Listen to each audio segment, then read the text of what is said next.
अल्हम्दुलिल्लाह असां हिन वक़्तु मौजूदु आहियूं इमाम मखतूम मोहम्मद जी कुनी में, जिते इहे लखनि जी तादाद में माण्हू 5 वॻाना निमाज़ पढ़ंदा आहिनि। ऐं तव्हां ॾिसी सघो था हींअर फजर जी निमाज़ ख़तमु थी आहे।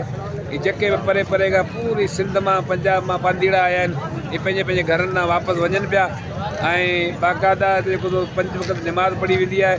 हीअ तव्हां ॾिसी सघो था सॼो काफ़िलो आहे। ऐं हीअ जेका बि कमेटी आहे तमामु बहितर हिते जेको कमु करे थी ऐं सिर्फ़ु आहे अलाह जो ज़िक्र ऐं 5 वक़्त इबादत करणी। हीअ तमामु बहितरीनु अमल आहे, सुठो कमु आहे। माण्हू जरा अचनि था पंहिंजी मुरादूं खणी, तमामु ई लखनि जी तादाद में तव्हां ॾिसी सघो था। जीअं इज्तिमा थींदो आहे अहले सुन्नत व जमात जो इज्तिमा आहे।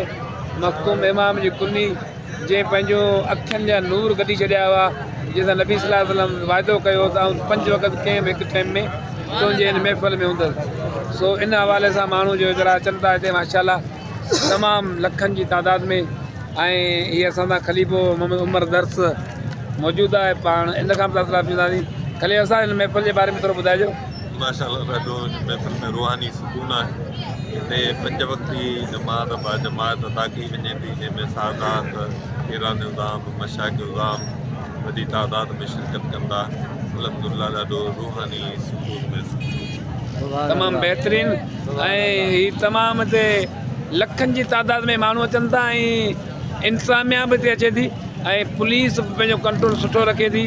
ऐं हिते जेके बि वॾा आलिम अचनि था, पोइ ख़ासि करे हिते जेके कुझु जेब कतरा बि हूंदा आहिनि, जेके वरी मौलवी साहिब हिदायत बि कंदा रहंदा आहिनि। पुलिस पंहिंजो कंट्रोल कंदी आहे।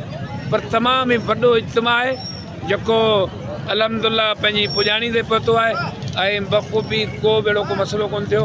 अल्हम्दुलिल्लाह 5 वक़्त सभिनी निमाज़ पढ़ी, ज़िक्र कयो, दुआए ख़ैरु थी ऐं तमामु बहितरीनु प्रोग्राम।